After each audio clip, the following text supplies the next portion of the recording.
இந்த நாமத்தினாலே உங்களை வாழ்த்தி வரவேற்கிறேன். நமக்கு தெரிந்த ஒரு பாடலை நாம் பாடுவோம். நமக்கு எல்லாருக்கும் தெரிஞ்ச ஒரு பாட்டு, ஜீவிக்கிறார் இயேசு ஜீவிக்கிறார், என் உள்ளத்தில் அவர் ஜீவிக்கிறார். நமக்கு தெரிஞ்ச பாடல் தான். அது கொஞ்சம் பாடி ஆண்டவர் நம்மோடு இருப்பதை நாம் உறுதிப்படுத்திக் கொள்வோம். ரொம்ப அர்த்தமுள்ள பாடலாமா? ஜீவிக்கிறார் இயேசு ஜீவிக்கிறார், என் உள்ளத்தில் அவர் ஜீவிக்கிறார், துன்பத்தில் என்னல் துணையவரே, என்றென்றும் ஜீவிக்கிறார். செங்கடல் அவர் சொல்ல ரெண்டாய் நின்றது, பெருங்கோட்டை ஒன்று தரை மட்டமானது, அவர் சொல்ல குருடரின் கண் திறந்தது, குஷ்டரோகி சுத்தமாயினான். ஜீவிக்கிறார் இயேசு ஜீவிக்கிறார், என் உள்ளத்தில் அவர் ஜீவிக்கிறார், துன்பத்தில் என்னல் துணையவரே, என்றென்றும் ஜீவிக்கிறார். உம்மை என்றும் விடாமல் நான் தொடரவே, என்னை என்றும் விடாமல் நீர் பிடிக்கவே, நான் மரிக்கும் நேரத்தில் பரலோகத்தில் உம் வீட்டை காட்டும் நல்ல மேய்ப்பரே. ஜீவிக்கிறார் இயேசு ஜீவிக்கிறார், என் உள்ளத்தில் அவர் ஜீவிக்கிறார், துன்பத்தில் என்னல் துணையவரே, என்றென்றும் ஜீவிக்கிறார், என்றென்றும் ஜீவிக்கிறார். எல்லோரும் சேர்ந்து வாசிப்போம். சங்கீதம் 119:18. சங்கீதம் 119:18. நாம் எல்லாரும் சேர்ந்து இந்த வசனத்தை ஜெபமாக செய்வோம். சங்கீதம் 119:18. எல்லாரும் எடுத்தாச்சா? எல்லாரும் சேர்ந்து வாசிக்கலாம். சங்கீதம் 119:18 சேர்ந்து வாசிப்போம். உமது வேதத்தில் உள்ள அதிசயங்களை நான் பார்க்கும்படிக்கு என் கண்களை திறந்தருளும். ஆமேன். வழக்கமாக நம்ம வேத புத்தகத்தை எதுக்கு வாசிப்போம்? தினமும் காலையில் எதுக்கு வாசிப்போம்னா, இன்னைக்கு வசனத்தை வாசிக்கிறேன், ஏதாவது ஒரு வாக்கத்தை எனக்கு வந்துருமா, எனக்கு தேவையான ஏதோ ஒரு ஆலோசனை எனக்கு வசனத்துக்கு கிடைக்குமா அப்படிங்கிற ஒரு விருப்பத்தோடு நாம் வசனத்தை வாசிப்போம். அது நல்லது, கண்டிப்பாக அப்படி செய்ய வேண்டும். ஆனால் இந்த சங்கீதத்தை எழுதின சங்கீதக்காரன் இன்னொரு காரணத்தை சொல்றார். ஆண்டவரே, நான் உங்க வசனத்தில் உள்ள எதை பார்க்கணும்? அதிசயங்களை பார்க்கும்படிக்கு என் கண்களை திறந்தருளும். இது ரொம்ப முக்கியம். நாம் அநேக நாட்களில் சொல்லப்போனால் நம்ம வழக்கமாக அப்படி தான் வாசிப்போம். வசனத்தை வாசிப்போம், சில சரித்திர புத்தகங்களை வாசிப்போம். இன்னைக்கு நான் 2 அதிகாரத்தை கண்டிப்பாக வாசித்தரணும், 5 அதிகாரத்தை கண்டிப்பாக வாசித்தரணும் சொல்லி ஏதோ ஒரு நோக்கங்கள் உண்டு. இதிலிருந்து இந்த வசனத்தையும் நம்ம கூட்டி எப்போ பைபிளை திறந்தோம் இந்த வசனத்தை சொல்லி நம்ம ஜெபம் பண்ணிட்டு வசனத்தை வாசிக்கும் போது விதத்தில் நிறைய அதிசயங்கள் உண்டு. அதிசயங்கள்னு சொல்லும்போது நமக்கு உடனே யாவரும்னா ஆண்டவர் அற்புதங்களை செய்வார், பிரச்சனைகளை தீர்த்து விடுவார், சமாதானம் கொடுப்பார், அதே நம்ம யோசிப்போம். ஆனால் கண்ணுக்கு எட்டாத, நாம் புரிந்து கொள்ள முடியாத, விஞ்ஞானிகளால் விவரிக்க முடியாத அநேக அதிசயங்கள் இந்த புத்தகத்தில் இருக்குது. அதெல்லாம் நம்ம பார்க்கணும். என்ன நடக்கணும்? கண்கள் திறக்கப்படணும். எப்படி கண்ணு திறக்கும்? நான் சொல்ல முடியாது, நான் கண்ணு திறந்த இருக்குன்னு நம்ம சொல்ல முடியாது. ஆண்டவர் நம்முடைய கண்களை திறக்க வேண்டும். சங்கீதக்காரன் உணர்ந்தவன என்ன சொல்றாரு? ஆண்டவரே, உமது வேதத்தில் உள்ள அதிசயங்களை பார்க்கும்படிக்கு என் கண்களை திறந்துள்ளோம். நம்ம ஒவ்வொரு நாளும் வேதத்தை வாசிக்கும் போது இந்த ஜெபத்தோட வசனத்தை வாசிப்பது நமக்கு நல்லது. சரி, நம்ம இப்போ 2 இடத்துக்கு போகிறோம். முதல்ல ஏதேன் தோட்டத்துக்கு வேகமாக போயிடுவோமா? டைம் லைன் வேகமாக, டைம் மெஷின் சொல்லுவாங்க, வேகமாக அதை செட் பண்ணி பின்னால் போயிடுவோம். எங்கே? ஏதேன் தோட்டத்துக்கு. ஏதேன் தோட்டத்துக்கு முன்னால் போயிருக்கீங்களா? பார்க்கலையோ? நமக்கு ஏதேன் தோட்டம் பார்க்கணும்னு ஆசை இருக்குது. அது நம்ம எல்லாருக்கும் பரலோகத்தை பார்க்கணுன்னு ஆசை உண்டு, அப்படி தானே? சொல்லப்போனால் பரலோகத்தினுடைய பழைய வெர்ஷன் தான் ஏதேன் தோட்டம். சரியா? இப்போ அப்டேட்டட் வெர்ஷன் என்னது? புதிய பரலோகம். ஆனால் அது முதல்ல ஏதேன் அப்படி தான் இருந்துச்சு. ஏதேன் தோட்டம் ஆண்டவர் எதுக்காக உருவாக்குனார் தெரியுமா? நம்ம எல்லாரும் அங்கே இருக்கணும்னு தான் உருவாக்குனார். ஆனால் சாத்தான் என்ன பண்ணான்? நீ எப்படியா பண்ணுத பாரு, நான் சதைச்சிருவேன் அப்படின்னு சொல்லி சதைச்சான். அவர் சதைச்சிருவேன் ஆண்டவருக்கு தெரியும். அதனால பரலோகத்தை ஏற்கனவே ரெடி பண்ணி வச்சிருந்தார். அல்லேலூயா. சரி, ஆதியாகமம் 2:15 நம்மளாம் சேர்ந்து வாசித்தோம். வசனம் சொன்ன 2 பேருக்கும் திரும்ப ஒரு நல்ல ஜோராக கைத்தட்டிடுவோமா?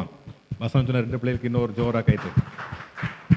எனக்கு என்ன ஞாபகம் வருதுன்னா, நாங்கள் சின்ன பிள்ளைலாம் இருக்கும்போது முன்னால் வந்து வசனம் சொல்லக்கூடாது.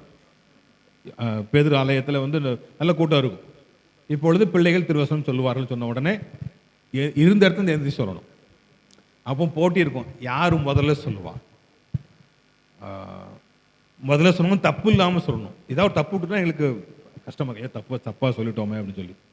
இப்போ காலங்கள் மாறிட்டு முன்னால் வந்து சொல்கிறதுக்கு நம்ம என்ன செய்கிறோம், மைக் கொடுக்கணும், எல்லாம் ஓகே. ஆனால் பிள்ளைகள் திருவசனம் படிப்பது ஒரு நல்ல பழக்கம். இந்த வசனங்கள் அவங்க மனசு என்ன இருக்குன்னா பதிஞ்சிரும். பின்னால் அவங்களுக்கு கண்டிப்பாக உதவி செய்யும். எனக்கு உதவி செய்யுது. சிறு வயதில் நாங்கள் படித்த வசனங்கள் இப்போ சிலது வந்து ரெஃபரன்ஸ் தெரியாட்டாலும், இருப்பிடம் மறந்து போனாலும் வசனம் ஞாபகம் இருக்குது தெளிவாக. அதுக்கு காரணம் ஆண்டவர் அந்த சபையிலேருந்து ஒழுங்காக கொடுத்தார். பெற்றோர்கள் என்ன பண்ணாங்க, அதை நீ கண்டிப்பாக வசனம் சொல்லி ஆகணும் எனக்கு அப்படின்னு சொல்லுவாங்க. கண்டிப்பாக சொல்லிடணும். 1வது அளவு 2வது அளவு சொல்லிடணும்.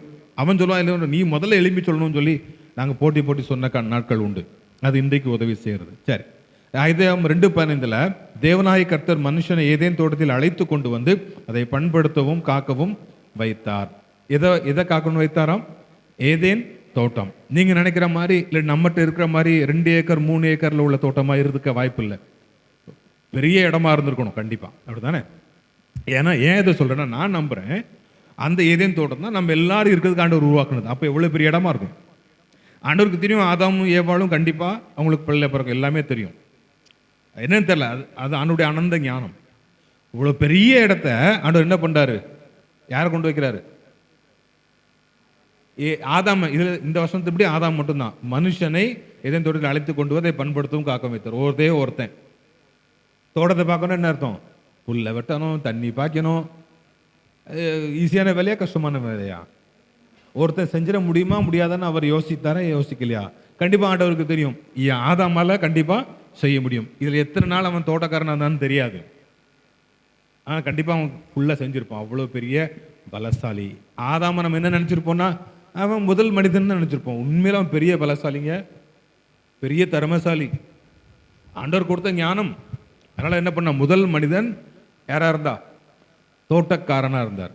தோட்டக்காரர்னா என்ன வேலைன்னு நமக்கு தெரியும். நாங்க வாலிப சின்ன வயசுல இருக்கும்போது தோட்டக்காரர் எங்களுக்கு தெரியும்.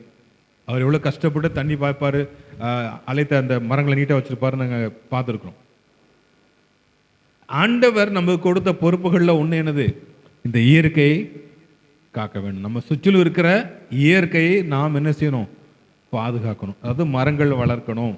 அதை இயற்கையை பத்திரமா பாதுகாப்பது உங்களுடைய என்னுடைய கடமை. பிளாஸ்டிக் உபயோகிக்கக்கூடாதுன்னா உபயோகிக்கக்கூடாது. நம்ம எல்லாரும் ஸ்மார்ட் ஃபோன் வச்சுருக்கோம், அப்படி தானே?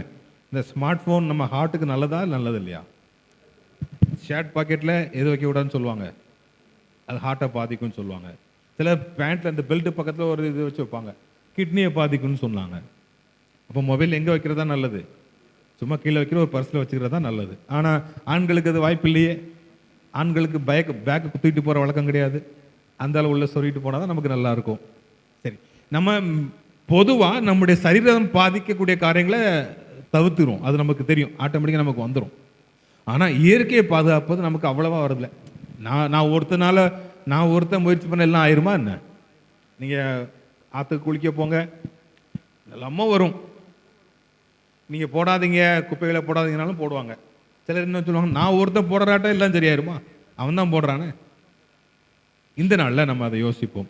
ஏதேன் தோட்டம், ஆண்டவர் தன்னுடைய ஒரிஜினல் ஐடியாவில் உருவாக்கின அந்த ஏதேன் தோட்டத்தை பாதுகாக்கிறதுக்கு ஆண்டவர் ஆதாமுக்கு அந்த பொறுப்பை கொடுத்தார். அவன் சிறப்பாக செய்தான். அவன் சிறப்பாக செய்தான்னு சொல்லப்படலை. நமக்கு தேவையானது ஆதாம் வாழ்க்கை என்ன நடந்தது, அதான் நமக்கு தேவையானது. ஆனால் இதில் இந்த வார்த்தை பண்படுத்தவும் காக்கவும் வைத்தாருங்கிற வார்த்தை நமக்கு ஒரு படிப்பினை கொடுக்குது. என்னை சுற்றிலும் இருக்கிற இயற்கையை பாதுகாப்பது என்னுடைய பொறுப்பு அப்படிங்கிறத நாம் நினைவில் கொள்ள வேண்டும். சரி, ஏதேன் தோட்டம் நல்லா இருந்துச்சா? இப்போ ஏதேன் தோட்டத்துலேருந்து வெளியே வந்துடுவோம். எங்கே போகலாம்? பரலோகத்துக்கு போயிடுவோமா? வெளிப்படுத்தின விசேஷம் 22 முதல் வசனம் பாருங்க.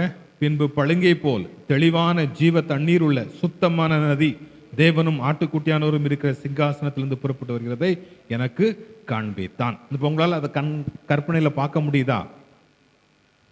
யோவானுக்கு ரொம்ப தெளிவா அவன் சொல்றார் காண்பித்தான் அப்படின்னா, அப்படி நேரடியாக பார்க்குற மாதிரி அவன் தெளிவாக பார்க்குறான். உங்களுக்கு தெரியுங்களா யோவான் இதை எப்போ பார்த்தான்னு சொல்லி? அவன் தனிமைப்படுத்தப்பட்ட போது தண்டனைக்காக ஒரு தனி தீவில் அவனை தூக்கி போட்டாங்க. ஏன் போட்டாங்கன்னா, அதுக்கு முன்னால் அவனை கொல்ல ட்ரை பண்ணாங்க. பெரிய பொறிக்காஞ்சட்டில் எண்ணெயை நல்லா சூடாக்கி அவனை உள்ள தூக்கி போட்டாங்க. மனுஷன் சாகலை. சரி போன்னு என்ன பண்ணா, ஒரு தீவில் போய் அவனை இங்கே எப்படி என்னன்னாலும் சாவுன்னு சொல்லி ஆள் நடமாட்டம் இல்லாத தீவில் கொண்டு போட்டாங்க. அங்கே தான் அந்த தரிசனம், அங்கே தான் அந்த தரிசனம். நீங்கள் சில நேரங்களில் யோசிக்கலாம், நான் தனிமைப்படுத்தப்பட்டிருக்கிறேன், நான் தனியாக தானே இருக்கேன், எல்லாரோடு கூட இருந்தாலும் இந்த விஷயம் என்ன தனிமைப்படுத்துத? ஏன்னா இந்த பிரச்சனை எனக்கு மட்டும்தான், மற்றவங்களுக்கு இல்லை, என் கணவருக்கு கூட இல்லை, என் மனைவி கூட இல்லை, நான் அவர்கிட்ட சொல்ல முடியாது, நான் அவர்கிட்ட சொல்ல முடியாது. நீங்கள் தனிமையாய் உணரும் போது நல்லா யோசிக்கணும், இந்த தனிமை எனக்கு ஏதோ ஒன்றை ஆண்டவர் காட்டுவதற்காக என்று நீங்கள் நம்ப வேண்டும். அவன் யோசிச்சிருப்பான் யோவான், நான் விசுவாசனால என்ன இப்படி என்ன தனியாக போட்டாங்களேன்னு சொல்லி யோசிக்கிற டைமில் ஆண்டவர் என்ன பண்ணுறாருன்னா, பெரிய தரிசனத்தை கொடுக்குறாரு. வெளிப்படுத்தின விசேஷம் நம்ம கையில் இருக்குது. அதுக்கு ஒரு மனிதனுடைய தனிமைப்படுத்தல் அவசியமாக இருந்தது. நம்ம எல்லாருடைய வாழ்க்கையிலும் அப்படி ஒரு சில காரியங்கள் கண்டிப்பாக இருக்கும். இந்த பிரச்சனை எனக்கு மட்டும்தான், என்ன செய்ய? அந்த நேரத்தில் நம்ம ஜோமுன், ஆண்டவரே நான் தனிமையாக இருக்கிறேன், இந்த விஷயத்தில் நான் தனிமையாக தான் இருக்கேன், யாரும் எனக்கு உதவி செய்ய முடியல, எனக்கு ஏதாவது சொல்ல விரும்புகிறீங்களா, எனக்கு ஏதாவது காட்ட விரும்புகிறீங்களா அப்படின்னு கேட்கும்போது நமக்கு தரிசனம் கண்டிப்பாக கிடைக்கும். 2ஆம் வசனம் பாருங்க, நகரத்தின் வீதியின் மத்தியிலும் நதியின் இருகரையிலும் 12 விதமான கனிகளை தரும் ஜீவ விருட்சம் இருந்தது. அது மாதந்தோறும் தன் கனியை கொடுக்கும். அந்த விருட்சத்தின் இலைகள் ஜனங்கள் ஆரோக்கியம் அடைகிறதற்கு ஏதுவானவைகள். ஆரோக்கியத்தை பற்றி சொல்லியிருக்குது, பசி ஆற்றுவதை பற்றி சொல்லிருக்கிறது. இனி ஒரு சாபமும் இராது, தேவனும் ஆட்டுக்குட்டியானவரும் இருக்கிற சிங்காசனம் அதில் இருக்கும். ஏதேன் தோட்டத்தில் என்னாச்சு? பண்படுத்தவும் காக்கவும் வைத்தார். நல்லதான் பண்ணிட்டு இருந்தான். ஆனால் அதே தேவன் என்ன பண்ணார், ஒரு காலகட்டத்தில் தோட்டத்தை விட்டு நீ வெளியே போன்னு விரட்டிட்டாரு. உங்களுக்கு தெரியுமா, அந்த ஏதேன் தோட்டத்துக்குள்ள பிரவேசிக்க முடியாதபடி ஆண்டவர் என்ன வச்சாரு? கேருபீன் வச்சாரு, வீசுகின்ற சுடரொளி பட்டயம். யாரும் உள்ள போக முடியாது. சாத்தானுடைய திட்டம் என்ன? இவனை என்ன பண்ணிடணும், அவனை விரட்டியாச்சுல, இனிமே இந்த தோட்டம் எனக்கு தான், இல்லைன்னா போச்சா, வேற பிளான் போச்சா, அந்த தோட்டத்தில் யாரும் போக முடியாது, யாரும் போக முடியாது. ஆனா பின்னால ஆண்டவர் அதுக்குன்னு ஏற்கனவே முதல்ல வச்ச திட்டம் என்ன? ஒரு பெரிய தோட்டம் தான். சொல்ல மாதிரி தோட்டம் மாதிரி தானே இருக்கு. என்ன, நதியின் இருக்கரையிலும் 12 விதமான ஜீவவிருட்சம் இருந்தது. மாதந்தோறும் கனியை கொடுக்கும். மாதந்தோறும் கனியை கொடுக்கும் என்ன அர்த்தம்? 12 மாதம் கனி. இப்போ மாம்பழம் கிடைக்குது, 2 மாதம் கழிச்சு மாம்பழம் கிடைக்காது. அங்கே அப்படி இல்லை, மாதந்தோறும் கனியை கொடுக்கும். எப்படி போட்டிருக்கு பாருங்க, 12 விதமான கனிகள், அதுவும் மாதம் மாதம். ஏதேன் தோட்டம் என்ன? ஏதேன் தோட்டம் அதை விட சிறப்பான ஒரு தோட்டம். அதை நீங்களும் நானும் போக போகிறோம். சரி, பின்னால் பார்த்துட்டோம், நமக்கு போய் சேர வேண்டிய இடத்த பார்த்தாச்சு. ஆனால் இப்போ என்ன, அதை கொஞ்சம் யோசிக்கணும்ல. இப்போ நம்ம என்ன செய்யணும், அதை யோசிப்போம். லூக்கா 1 அதிகாரத்தை எடுத்துக்கிறோம். லூக்கா 1.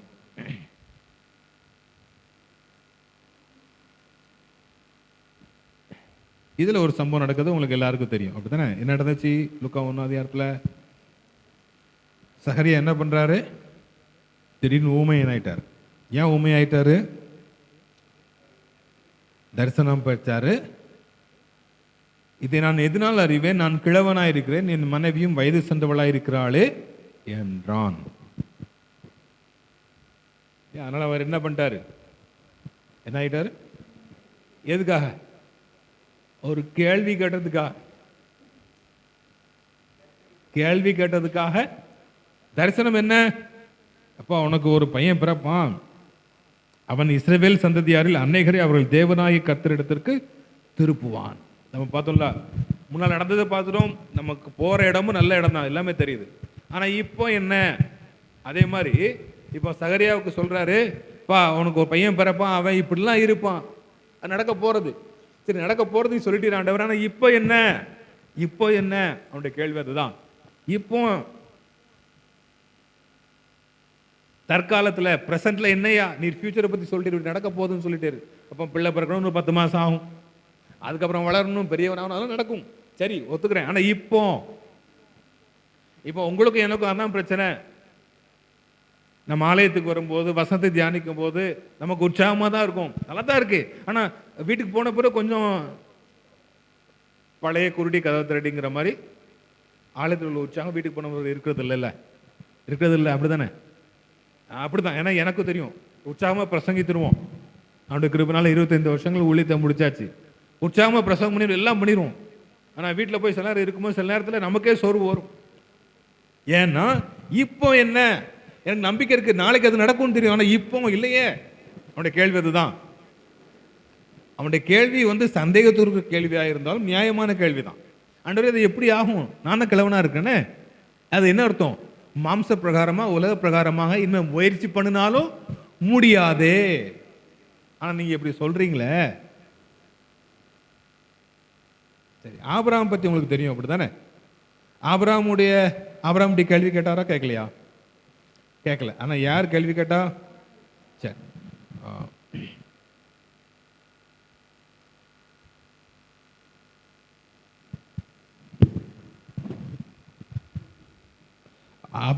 எபிரேயர் 11ஆம் அதிகாரம் 11ஆம் வசனம் வாசிங்க. எபிரேயர் 11:11.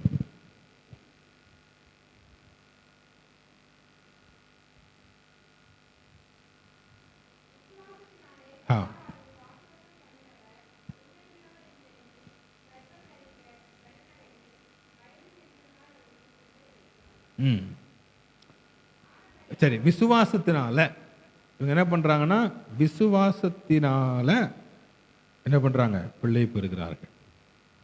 ஆனா சகரியாவுடைய வாழ்க்கையில கொஞ்சம் வித்தியாசமா இருக்குது. அவர் என்ன பண்றாரு, ஊமையனா இருக்கிறார். அது தண்டனை மாதிரி தெரிஞ்சாலும், அது பெரிய தண்டனை மாதிரி நமக்கு தெரியுது. ஆனாலும் என்ன நடக்குது, அவன் பிள்ளை பெறும்போது அவனுடைய வாய் ஆட்டோமேட்டிக்கா திறந்து விடுகிறது. இது ஒரு அதிசயம்.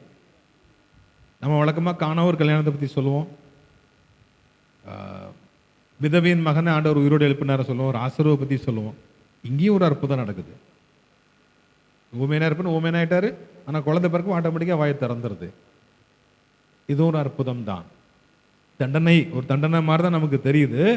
ஆனால் என்ன பண்ணுறாரு, ஊமையனா இருக்கிறார். இது எதை குறிக்குதுன்னா, நம்ம பேசுகிற வார்த்தைகளை நம்ம என்ன செய்ய வேண்டும், கவனமாக இருக்க வேண்டும். குறிப்பாக ஆண்டவரிடம் பேசும்போது நாம் கவனமாக இருக்க வேண்டும். இன்னைக்கு ஒருவேளை உங்களுக்கு எனக்கும் சகரியாவுக்கு நடந்த மாதிரி ஆண்டவர் தண்டனை கொடுக்கற மாதிரி தெரியல, அவ்வளவு தண்டனை நமக்கு இருக்க மாதிரி தெரியல, ஆண்டவருக்கு நன்றி செலுத்தும். ஆனால் நாம் கவனமாக இருப்பது நமக்கு நல்லது. வசனம் சொல்லுது, மரணமும் ஜீவனும் நாவின் அதிகாரத்தில் இருக்கும், அதில் பிரியப்படுகிறவர்கள் அதன் கனிகளை புசிப்பார்கள். ஏன் வாய்தான் காரணம், நம்ம நாவு தான். சொல்லுவாங்க நாக்குக்கு எலும்பு இல்லைன்னு சொல்லுவாங்க. என்ன, இன்னைக்கு இப்படி பேசும், நாளைக்கு என்ன இப்போ இப்படி பேச, கொஞ்சம் நேரத்துக்கு அப்புறம் மாற்றி பேசும் அப்படின்னு சொல்லுவாங்க. ஆனால் அந்த நாவலில் என்ன இருக்கு, நாவலில் ஒரு அதிகாரம் இருக்கு. என்ன அதிகாரம்? மரணம் இல்லை என்றால் ஜீவன். நான் பேசுறதுக்கு படி இப்போ சகரியாக அப்படி நடந்துட்டா, அவன் வார்த்தைக்கு ஏற்ற மாதிரி நடந்துச்சா இல்லையா? அவனுக்கு கொஞ்ச நாள் சாவு மாதிரி ஊமையனா இருந்தான், திரும்ப பேசுகிறார். சகரியாவுக்கு ஆண்டவர் யோவானை கொடுத்தார், சகரியா எலிசபெத்துக்கு. உங்களுக்கும் எனக்கும் ஆண்டவர் இயேசுவை கொடுத்தார். அல்லேலூயா. சரி, அந்த இயேசுவானவர் எப்படிப்பட்டவர் அப்படின்னு நம்ம தியானிக்கிறதுக்கு முன்னால ஒரு கேள்வி உங்களிடம் கேட்க விரும்புகிறேன். பைபிள் எதற்காக எழுதப்பட்டதற்கு தெரியுமா? அற்புதங்களை குறித்து ஏன் எழுதப்பட்டிருக்குது? நிறைய அற்புதங்கள் குறித்து எழுதப்பட்டிருக்குல்ல. ஆண்டவர் என்ன, இயேசு என்னெல்லாம் செஞ்சாருன்னு சொல்லப்பட்டிருக்குல்ல, அது ஏன் எழுதப்பட்டிருக்கு? என்ன காரணமாக இருக்கும்? அற்புதங்களை குறித்து, அடையாளங்களை குறித்து, இயேசு செய்த காரியங்களை குறித்து ஏன் எழுதப்பட்டிருக்கிறது? நாம் விசுவாசிக்கும்படியாக. வேற? சரி, சோதனை வரும்போது தாங்கிக் கொள்ள. சரி, ஞாயிற்றுக்கிழமை காலையிலே ரொம்ப மூளைக்கு வேலை கொடுக்கணும். இன்னைக்கு ஓய்வு நாள் இல்லையா? எல்லாத்துக்கும் ஓய்வு தான் கொடுக்கணும். சிந்திக்கிறது ஒரு வேலை தான், அதுக்கு ரொம்ப ஓய்வு வேலை கொடுத்துட வேண்டாம். அதனால வசனத்தில் தெளிவாக எழுதியிருக்கு. ஒரு வசனம் வாசிக்கலாமே? நீங்க எடுங்க, நான் வாசிக்கிறேன். யோவான் 20:31. யோவான் 20:31. 30-31 சேர்த்து வாசிக்கிறேன். இந்த புஸ்தகத்தில் எழுதியிராத வேறு அநேக அற்புதங்களையும் இயேசு தமது சீஷருக்கு முன்பாக செய்தார். இயேசு தேவனுடைய குமாரனாகிய கிறிஸ்து என்று நீங்கள் விசுவாசிக்கும்படியாகவும் விசுவாசித்தவருடைய நாமத்தினாலே நித்திய ஜீவனை அடையும்படியாகவும் இவைகள் எழுதப்பட்டிருக்கிறது. புரியுதா? ஒரு வசனம், ஒரு காரியம் சரியா சொன்னீங்க. விசுவாசிக்கும்படியாக என்ன விசுவாசிக்கணும்? அதான் இதுல மேட்டர். நம்ம என்ன விசுவாசிக்கணும்? இயேசு தேவனுடைய குமாரனாகிய கிறிஸ்து அப்படின்னு விசுவாசிக்கணும். இது என்ன விசேஷமா இருக்குது? நல்லா பார்க்கணும். இதுல 3 காரியங்கள் சொல்லப்பட்டிருக்கிறது. இயேசு, இயேசுங்கிறது அவர் குறிக்கப்பட்டுள்ள, அவர் கொடுக்கப்பட்ட பெயர். இயேசு என்று பெயரிடுவாயாக. உங்களுக்கு எனக்கு இருக்கிற மாதிரி அவருடைய பெயர். இயேசு என்று ஒருவர் இருந்தார், அதை நான் விசுவாசிக்க வேண்டும். தேவனுடைய குமாரன், அந்த இயேசு வாக்குத்தத்தத்தின்படி பிறந்தவர். எனக்காக பிறந்த அந்த இயேசு பாவங்களை நீக்கி ரட்சிக்க பிறந்த இயேசுவானவர் யாரு? தேவனுடைய குமாரன் என்று விசுவாசிக்கணும். அவர் யாருடைய குமாரன்? தேவனுடைய குமாரன். அண்ட சராசரங்களை படைத்த தேவனுடைய குமாரன், இயற்கையை படைத்த தேவனுடைய குமாரன். அந்த இயற்கையை பண்படுத்த காக்க ஒரு காலகட்டத்தில் ஒரு ஆளை வச்சு சாதித்த தேவன். அந்த தேவனுடைய குமாரன் யாரு? இயேசுன்னு விசுவாசிக்கும். அதுக்கப்புறம் தேவனுடைய குமாரனாகிய கிறிஸ்து என்று விசுவாசிக்க வேண்டும். கிறிஸ்துனா என்னது? அபிஷேகிக்கப்பட்டவர், தி அனாயிண்டட் அப்படின்னு சொல்லுவாங்க. அதுக்கென்று பிரத்யேகப்படுத்தப்பட்டவர். இப்படி விசுவாசிக்கணும். அவர் அற்புதங்களை செய்கிறவர் என்று விசுவாசிக்கணும். அது இல்லை, அவர் நம்ம நினைத்திராத வேளையில நாம் வேண்டிக் கொள்ளுகிறதற்கும் நினைக்கிறதற்கும் மிகவும் அதிகமாய் கிரியை செய்கிற வல்லமை உள்ளவர். அந்த விசுவாசம், அதெல்லாம் விசுவாசம் தான். அது நம்முடைய அறிவை சார்ந்தது. ஆனால் இயேசு தேவனுடைய குமாரனாகிய கிறிஸ்து, இதை நான் விசுவாசிக்கணும். ஆனா இந்த இடத்தம், இந்த மகிமை, இந்த ஸ்லாக்கியம் வேற யாருக்கும் இந்த உலகத்துல கிடையாது. இந்த உலகத்தில் நிறைய மதங்கள் இருக்கிறது, நிறைய தெய்வங்கள் இருக்கிறாங்க, நிறைய காரியங்கள் இருக்கு, ஞானிகள் இருக்கிறாங்க, நிறைய சாதுக்கள் இருக்கிறாங்க, நிறைய நிறைய நிறைய என்னெல்லாமோ இருக்கு. ஆனா இவருக்கு மட்டும்தான் இந்த இடம். பாவங்களை மன்னிக்கிறதுக்கு இவருக்கு தான் இடம், இவர் தான் எல்லாம் அப்படின்னு நான் விசுவாசிக்கணும். அதுக்கு தான் இது எழுதப்பட்டிருக்குது. இப்படிலாம் அதிசயங்களை செஞ்சாரு, அதை நான் படிச்சுட்டேன்னா எனக்கும் செய்வாருங்கிற விசுவாசம் எனக்கு வரும், அது போதும். அது ஒரு எல்கேஜி ப்ரீகேஜி படிக்கிற மாதிரி நம்ம காலேஜ் படிக்கணும். இயேசு தேவனுடைய குமாரனாகிய கிறிஸ்து, அவர் தான் எல்லாம். விசுவாசித்து மட்டும் காணாது, அவருடைய நாமத்தினாலே நித்திய ஜீவனை அடையணும். இயேசு என்கிற நாமத்தில் நமக்கு என்ன கிடைக்குது? நித்திய ஜீவன் கிடைக்குது. அந்த இயேசுவின் நாமத்தினால் நித்திய ஜீவன் கிடைக்கிறதற்கு நாவு ஒரு முக்கியமான காரியம். மரணமும் ஜீவனும் நாவின் அதிகாரத்தில் இருக்கும். இந்த நாமத்தினால நம்ம என்ன வாங்கணும்? நித்திய ஜீவன். நித்திய ஜீவன் என்ன அர்த்தம்? ஆயத்தரன்னு சொல்லுங்களேன். நித்திய ஜீவன் என்ன அர்த்தம்? பரலோகம். வேற என்ன சொல்லலாம்? சாதாரணமாக சொல்லுவோமே, நித்திய ஜீவன்னா என்னைக்குமே சாகாத ஒரு வாழ்க்கை. நம்ம நித்திய ஜீவன் நித்திய ஜீவனே அப்படி செந்தமிழ்ல நம்ம சொன்னோன்னே சிலரும் அர்த்தம் நம்ம யோசிக்க மாட்டோம். சாகாமல் இருக்கிற ஒரு வாழ்க்கை யாருக்கு? இயேசு தேவனுடைய குமாரனாய் கிறிஸ்து என்று விசுவாசித்து அவருடைய நாமத்தினால நமக்கு என்ன கிடைக்குது? என்னைக்கும் சாகாத ஒரு வாழ்க்கை. நம்புறீங்களா நீங்க என்னைக்குமே சாக போறதில்லைன்னு? அது எப்படிங்க? நீங்க என்கிட்ட திருப்பி கேள்வி கேட்பீங்க, நீனும் ஒரு நாள் சாக போற தெரியுமான்னு கேட்பீங்க. உண்மைதான், நான் சாக போறேன். நான் சாக போகிறேன் என்பது என் சரீரத்தை மட்டும் பொறுத்ததல்ல, என்னுடைய ஆத்துமா, என்னுடைய ஆவி. என்னுடைய ஆவி என்ன பண்ணும்? ஒரு நாள் வெளியே போயிடும், அது சாகாது. என்னுடைய ஆவியை சாகடிப்பதற்கு யாருக்கும் உரிமை இல்லை, யாராலையும் முடியாது. சரீரத்தை மாத்திரம் அழிக்க வல்லவருக்கு நாம் பயப்படக்கூடாது. இந்த உலகத்தில் மிஞ்சி மிஞ்சி யாரும் என்ன பண்ணுவாங்க? நம்மளை அடிச்சு கொல்லுவாங்க. ஊழியத்தில் நாங்கள் சில நேரங்களில் அப்படி எதிர்ப்புகளை சந்தித்திருக்கோம். ஒரு முறை ஒரு ஆலயத்தில் சிறுவர் கூட்டம் நடத்திட்டு இருக்கும் போது மத்தியான நேரம் பிள்ளைங்களாம் சர்ச்சிலே உட்காந்து சாப்பிட்டு இருக்காங்க. அப்போ அந்த நமக்கு எதிரானவர்கள் வந்து விட்டார்கள். வந்து ஒரே கோஷம், நீங்கள் எங்கே நடத்தக்கூடாது, சனிக்கிழமை நடத்தணும். அவங்களுடைய கோரிக்கை என்னன்னா, சனிக்கிழமை ஒன்றும் செய்யக்கூடாது. ஏன்னா பக்கத்தில் ஃபுல்லாக வீடு தான், ஒரு கிராமத்துக்குள்ள பக்கத்தில் ஃபுல்லாக வீடு தான், சின்ன ஆலயம் தான். அப்போது போலீஸ் ஸ்டேஷன் வான்னு கூப்பிட்டு போயிட்டாங்க. அப்போ சுற்றி எல்லாருக்கும் நாங்கள் 2 பேர் தான், நானும் இன்னொரு குருவானவர். அவங்க யாருன்னா நம்மளுடைய காரியார் தாத்தான்னு சொல்லுவாங்கல்ல, அவங்களுடைய பேரன் மார்ட்டின் ஐயர்வாள், அருள் திரு மார்ட்டின். அவங்களும் நானும் தான் அந்த இடத்துக்கு போயிருந்தோம். இது சத்தீஸ்கர் மாநிலத்தில் நடந்தது. அப்போ அவங்க என்கிட்ட கேள்வி கேட்குறாங்க, நீங்க என்னுடைய அனுமதி இல்லாமல் இந்த கிராமத்துக்குள்ள வரக்கூடாது. அன்னைக்கு அப்படிதான் இருந்துச்சு. இவங்க எதுவும் கேஸ் போட்டுருவாங்களோ, என்ன செய்ய போறாங்களோன்னு தெரியாம உட்கார்ந்துருக்கோம். அவர் மேல வந்து உட்கார்ந்துருக்கோம். இதான் நிலைமை. அவங்க என்ன பண்ணுவாங்க, மிஞ்சி மிஞ்சி போனா நீங்க ஜெபம் பண்ணக்கூடாதுன்னு சொல்லுவாங்க. அந்த ஆலயம் இன்னைக்கும் அடைப்பட்டு தான் இருக்குது. ஆனா அதே கிராமத்தில் இன்னும் விசுவாசிகள் வீடுகள் ஆராய்த்து தான் இருந்தாங்க. ஆராதனை இன்னும் தடைப்படலை, இடம் தான் தடைப்பட்டிருக்கு. அவங்கள்ட்ட கேட்ட சர்ச்சை முடிட்டா இன்னும் அவ்வளோதான், முடிக்கோ. ஆராதனை நடக்குது, இன்னைக்கும் அங்கே விசுவாசிகள் இருக்கிறாங்க. இன்னும் ஒழுங்கா இன்னைக்கும் அந்த கிராமத்தில் ஆலயம் ஆராதனை நடக்குது. இப்போ ஆராதனை நடந்துட்டு இருக்கும். அதாவது நீங்களும் நானும் யோசிக்க வேண்டியது என்னன்னா, எனக்குன்னு ஒரு நிச்சயமான ஒரு இடம், நம்பகமான ஒரு இடம், ஒரு மேன்மையான ஒரு பாக்கியம் எனக்கு கண்டிப்பா இருக்கு. கண்டிப்பா இருக்கு.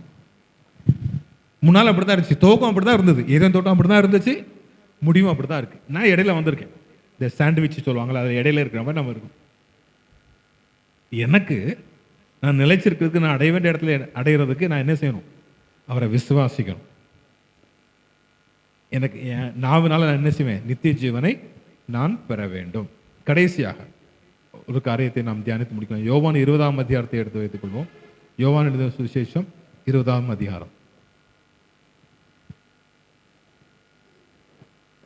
இப்ப நான் இன்னொரு கேள்வி கேட்பேன். இயேசுவை ஒரு வார்த்தையில சொல்லணும்னா, இயேசு உங்க முன்னால வந்து நிற்கிறாருன்னா, இப்போ நான் வந்தேன்னா ஐயா வாங்க சொல்லுவீங்க. யாராவது தெரிஞ்சு மாமா வாங்க, அத்தை வாங்க. ஃப்ரெண்டு வந்தா டேய் வாடா. இயேசு உங்க மத்தியில் வந்து நின்னாருன்னா என்ன சொல்லி கூப்பிடுவீங்க? ஒரே வார்த்தை, அப்பான்னு சொல்லுவீங்க. எல்லாருமே அப்பா தானா? வேற யாராவது மாறுபட்டீங்களா?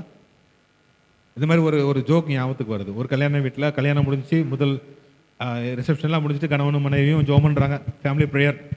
கணவன் நல்ல பக்தியானவர், ஏசப்பா ஏசப்பா ஏசப்பா சொல்லி ஜோம் பண்ணி முடிச்சிட்டாரு. மனைவிக்கு ஆண்டவரை பற்றி ரொம்ப தெரியாது. உடனே அவன் ஜோம் பண்ண நினைச்சான், ஏசு மாமான்னு சொல்லி ஜோம் பண்ண நினைச்சாங்க. ஒரு சிலர் அப்பான்னு சொல்லிட்டீங்க, வேற யாராவது அப்படி எதுவும் மாற்றி சொல்றீங்களா? மனைவி அப்பான்னு சொல்லிட்டாங்க, கணவர் வந்து வேற அப்படிலாம் இல்லை. சரி, சிலருக்கு அப்பா வேற ஒரு வார்த்தையில் சொன்னு சொல்லுவீங்க, அம்மா. நம்ம இப்படிலாம் யோசிக்கிறது கிடையாதுல்ல. இயேசு தெரியா, வேற நன்மை இயேசு தான். கடைசி நான் சாகிற வரைக்கும் இயேசு தான். எனக்கு ஆராதனை ஆலயத்தான் நடக்கும், என் கல்யாணமும் நடக்கும், என் பிள்ளையோட கல்யாணம் ஆலயத்தான் நடக்கும். இவ்வளவு போதாதா? இயேசு உங்க மத்தியில் நின்னாருன்னா, உங்க முன்னால வந்து நிற்கிறாரு, என்ன சொல்லி கூப்பிடுவீங்க? சரி, அதுக்கு ஒரு வசனத்தை வாசிக்கலாமா? யோவான் 20ஆம் அதிகாரம் 16ஆம் வசனம். யோவான் 20:16.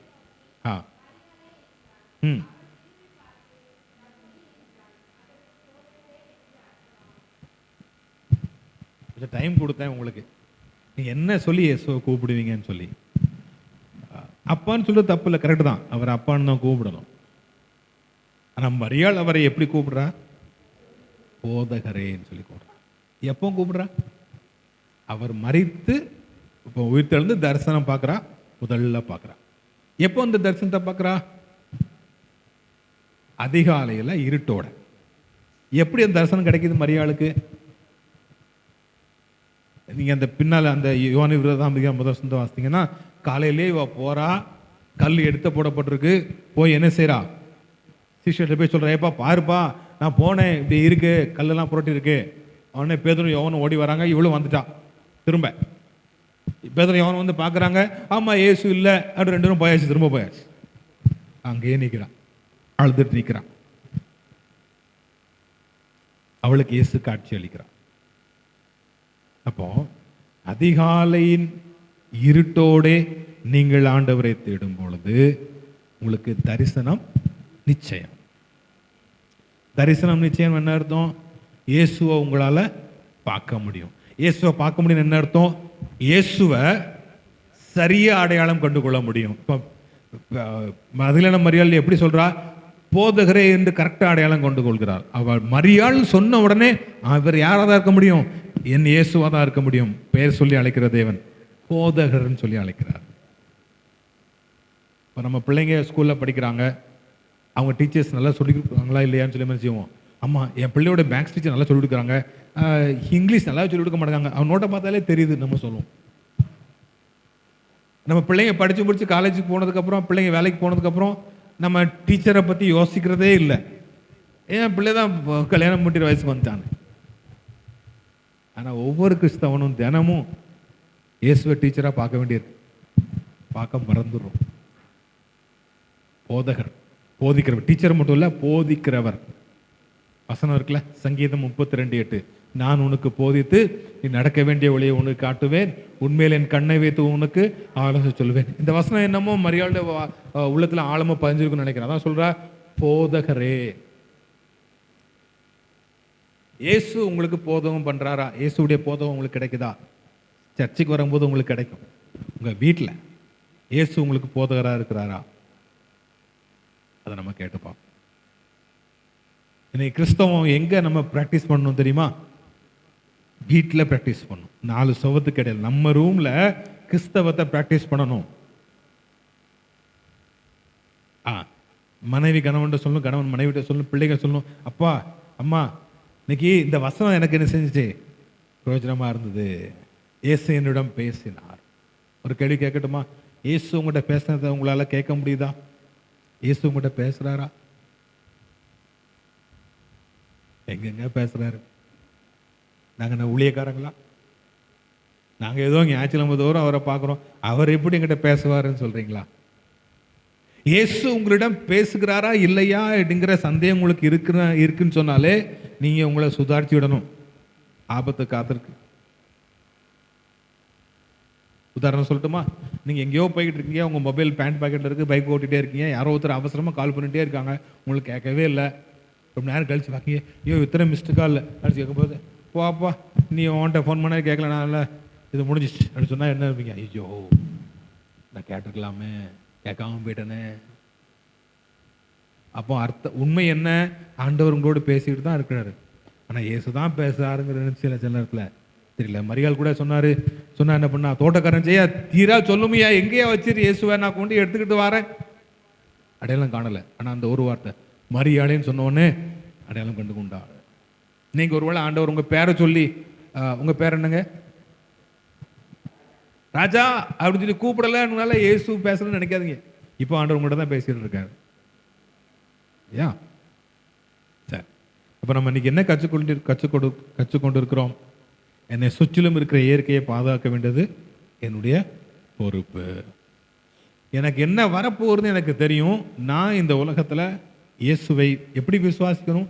இயேசு தேவனுடைய குமாரனாகிய கிறிஸ்து என்று விசுவாசிக்கணும். அவருக்குரிய இடத்துல இந்த உலகத்தில் யாருமே கிடையாது. அவர் தான் எல்லாமே என்று நான் விசுவாசிக்க வேண்டும். அப்படி விசுவாசிக்கிறதுனால, அந்த இயேசு இயேசு இயேசுன்னு நான் சொல்றதுனால, ஒரு காலத்தில் நான் என்ன பண்ண போறேன்? நித்திய ஜீவனை அடைய போகிறேன். நான் பார்த்தேன், பழுங்கை போல கடல், கண்ணாடி கடல், ஜீவ விருட்சம், 12 மாசம் கனி, அந்த இடத்துக்கு நானும் போக போகிறேன். அந்த விசுவாசத்தை தினமும் நாவின் அதிகாரத்தில் நம்ம சொல்லும் போது அது நமக்கு சொந்தமாகிறது. அது மட்டும் இல்லை, நான் ஆண்டவரை எப்படி பார்க்கிறேன். நிறைய காரியங்கள் உண்டு. நம்ம முதல்ல ஒரு முயற்சி பண்ணி பார்ப்போம். அவரை போதகராக பார்ப்போம். அவர் எனக்கு சொல்லிக் கொடுப்பார். நீ நடக்க வேண்டிய வழி உனக்கு காட்டுவேன், உண்மையில் என் கண்ணை வைத்து உனக்கு ஆலோசனை சொல்லுவேன். இதை ஒரியா மொழியிலையும் ஹிந்தி மொழியிலையும் இங்கிலீஷ்லையும் நான் வாசித்து பார்க்கும்போது ரொம்ப ரொம்ப நல்லா உற்சாகமாக இருக்குது. இந்த வருஷம் ஜனவரி 1ஆம் தேதியிலிருந்து ஆண்டவர் எனக்கு அப்பப்போ நினைவு கூட்டுகிற இது வாக்குத்தத்தம். இது ஒரு வாக்குத்தத்தம். கோணலானவை செவியாக்குவேன்னு அது நமக்கு ரொம்ப உடனே அப்பீலிங்காக இருக்கும். ஆண்டவர் எல்லாம் சரி பண்ணிடுவாரியா, நான் உனக்கு போதித்து, எது என்ன வாக்குத்தத்தம்? அது எனக்கு வாக்குத்தத்தமாக இருக்குது. நீ காலைல நீ கடைக்கு போறீங்க, நீ கடைக்கு போனால் என்னென்ன ஜமா வாங்கணும், அப்படி என்னெல்லாம் பேசணும், இதெல்லாம் சொல்லித்தரார் ஆண்டவர். எல்லா கருத்தையும் சொல்லி தருவார். நான் உனக்கு போதித்து நீ நடக்க வேண்டிய வழியை உனக்கு காட்டுவேன். எனக்கு என்ன விகேவரம் போகிற வழி தெரியாத என்ன அவர் சொல்லி தான் போகணுமா? அந்த வழி இல்லை. என்ன சார், இந்த மாதம் சம்பளம் வந்துட்டு இவ்வளோ பணம் தேவை இருக்குது, எப்படி நம்ம செலவழிக்கணும் சொல்லி தருவார். பிள்ளைங்க சரியாக படிக்க மாட்டேங்கிறாங்க, டீச்சர் பிள்ளைய குறை சொல்கிறாங்க, என்ன பண்ணுறது நம்ம பிள்ளைகளுக்கு? சார் நமக்கு இன்னும் 10 வருஷத்துக்குள்ள நமக்கு இவ்வளோ பணம் வேணும், ஆனால் இப்போ இருக்கிற வருமானத்தை படி 10 வருஷத்துல நமக்கு இவ்வளோ பணம் நமக்கு வராது, என்ன பண்ண, நான் உனக்கு போதித்து நடக்க வேண்டிய வழின்னு காட்டும். வசனம் ஒரு பாட்டு இருக்குல்லையா, நான் உனக்கு போதித்து நடக்கும் பாதையை நாள்தோறும் காட்டுவேன் பயப்படாதே, நான் உனக்கு போதித்து நடக்கும் பாதையை நாள்தோறும் காட்டுவேன் பயப்படாதே சொல்றாரு ஆண்டவர், சொல்ற நான் சொல்றேன். பெருமன்சி அழகா பாடியிருக்கேன். ஆண்டவரை போதவரா பாக்குறீங்களா? இது இன்னைக்கு மட்டும் பார்க்கறக்கால, ஒவ்வொரு நாளும் ஆண்டவரை நீங்க போதகராய் பாருங்க. ஆண்டவரே உங்களுடைய வேத்துல அதிசயங்களை பார்க்க முடியும் கண்களை திறந்தோம்னு சொல்லி ஜோம் பண்ணி வாசி. ஆண்டவர் நீங்களே போதகராய் பார்க்கும் பொழுது நீங்களும் நானும் வழுதி மாறி போக வாய்ப்பே கிடையாது. அவரை போதகரா பார்க்கலன்னா நம்ம சரியான வழியில போறது வாய்ப்பே கிடையாது. அவரை போதகரா பார்ப்போமா?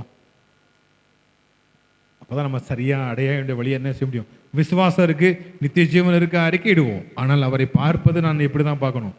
போதகராய்த்தான் பார்க்க வேண்டும். நிறைய காரியங்கள் இருக்கு. இன்னைக்கு ஆண்டவர் நமக்கு சொல்லிக் கொடுக்கிறது, என்னை போதகராக பார். மரியாள் அப்படி பார்த்தா, அது அவ யோசித்து சொன்னல, இயேசுவை பார்த்துட்டு எப்படி கூப்பிடலாம் அப்படின்னு அவ யோசிக்கல. மரியாளைன்னு சொன்னார், பார்த்தோன்னே போதகரே, உடனே உடனே முடிஞ்சிச்சு. இயேசு உங்களுக்கு யாரையா? அவர் தான் எனக்கு டீச்சர், அவர் தான் எனக்கு ப்ரொஃபஸர். சில டாக்டர் என்ன சொல்லுவோம், அவர்களுக்கு ஃபேமிலி டாக்டர்னு சொல்லுவோம். ஏன்னா ஃபேமிலி பற்றி எல்லாம் தெரியும். இயேசு எனக்கு போதகர், அவர் தான் எங்களுக்கு எல்லாம்யா, உடனே அவர்கிட்ட தான் சொல்லுவோம். அவர் எனக்கு ஃபேமிலி லாயர் அப்படிம்பாங்க, ஃபேமிலி டாக்டர்னு சொல்லுவாங்க. சிலர் ஒரு பெருமை இருக்கும், அவர் பிரபலமான டாக்டர்னா அவர் தெரியுமா ஏன்னா ஃபேமிலி டாக்டர் சொல்லு, நான் அவர்கிட்ட, அது ஒரு பெருமை. ஆனால் எல்லாத்துக்கும் மேலே நான் அவர் என் ஃபேமிலி டீச்சர்யா, என் ஃபேமிலிக்கு அவர் தான் எல்லாம். சங்கீதம் 32:8 மறந்துடாதீங்க. அவர் வாக்குத்தத்தம் நின்று தினமும் ஜெபம் பண்ணுங்க. ஆண்டவரே நான் உனக்கு போய்த்து நீ நடக்க வேண்டிய வழியை உனக்கு காட்டுவேன், உண்மையில் என் கண்ணை வைத்து உனக்கு ஆலோசனை சொல்லி சொன்னீங்களே, இன்னைக்கு எனக்கு நீங்க ஆலோசனை சொல்லுங்க. சில நேரத்தில் ஐடியா என்ன பண்ணலாம்னு உங்களுக்கு குழப்பமா இருக்கும். இவ்வளவு காசு இருக்குது, இன்னைக்கு இதுல செலவழிப்போமா அதில் செலவழிப்போமா, என்ன செய்யறது? ஏன்னா ஒருத்தர் ஃபோன் பண்ணி உடனே சொல்லுப்பா, உடனே சொல்லு, உடனே இந்த சங்கீதம் 32:8 ஆண்டவர் சொல்லுவார். அதான் உங்களுக்கு கேள்வி கேட்டேன், இயேசு உங்கள்கிட்ட பேசுகிறாரா இல்லையா? பேசுறாரு, சில நேரத்தை கேட்கறது இல்லை. சரியா? இதை பட்ஸை வச்சு காது கிளீன் பண்ணி எல்லாம் கேட்காது. நம்ம ஜெபம் பண்ண மாதிரி கண்களை திறந்தாலும் ஜெபம் பண்ண மாதிரி, ஆண்டவரே என் காதுகளையும் நீங்க சொல்ற கேட்கிற காதுகளா மாத்தும் ஆண்டவரேன்னு சொல்லும்போது அவர் சொல்றது கேட்கும். நான் சொல்றது கேட்குதா அப்படின்னு சொல்லுவாங்கல்ல, அதே மாதிரி ஆண்டவர் உங்களோடு பேச சித்தமுள்ளவராக இருக்கிறார், பேசிக்கொண்டுதான் இருக்கிறார். நம்முடைய தேவன் பேசுகிறான். அல்லேலூயா. ஆண்டவருக்கு பேரை சொல்ல ஆரம்பிச்சா சொல்லிக்கிட்டே இருக்கலாம், அவர் என்னெல்லாம் செய்வார் சொல்லி. ஆனால் இன்னைக்கு நம்ம பார்க்கறது, அவரை நான் என்னுடைய வாழ்க்கையின் முழு வாழ்க்கைக்கு போதகராய் பார்க்கும் பொழுது நிச்சயமா என்னுடைய வாழ்க்கையில ஒரு தெளிவு கிடைக்கும். இன்னைக்கு கிறிஸ்தவங்க தெளிவாயிட்டாங்கன்னா, ஒவ்வொரு கிறிஸ்தவனும் தெளிவாகி விட்டான் என்றால் இந்தியா எங்கேயோ போயிடும், உலகம் எங்கேயோ போயிடும். நாம் தெளிவாகவில்லை. ஏன் தெளிவாகிறோன்னா அவரை போதகராக பார்க்கலையா? இயேசு எனக்கு தெரியும், அவர் விசுவாசிக்கிறேன், போதும் இல்லை. அவரை நாம் போதகராக பார்க்கும் பொழுது காரியங்கள் மாறும். கண்களை மூடி ஜெபிப்போம். அன்பின் ஆண்டவரே, இந்த காலை வேளையிலும் முன்னோக்கி பார்க்கிறோம்.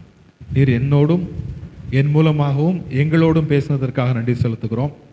நாங்கள் ஆண்டவரே உம்மை போதகராக பார்த்து உம்முடைய நாமத்தில் நித்திய ஜீவனை அடைவதற்கு, எங்களைப் போல மற்றவர்களையும் இந்த பாக்கியத்திற்குள்ளாக அழைத்து வருவதற்கு எங்களை நீ பயன்படுத்தும். எங்களோடு பேசின தேவனே உமக்கு நன்றி செலுத்துகிறோம். உம்முடைய குரலை கேட்டு, சத்தம் கேட்டு உடைய சித்தம் செய்ய எங்களை அர்ப்பணிக்கிறோம். இயேசுவின் நாமத்தில் கேட்கிறோம் எங்கள் ஜீவனில் நல்ல பிதாவே, ஆமென்.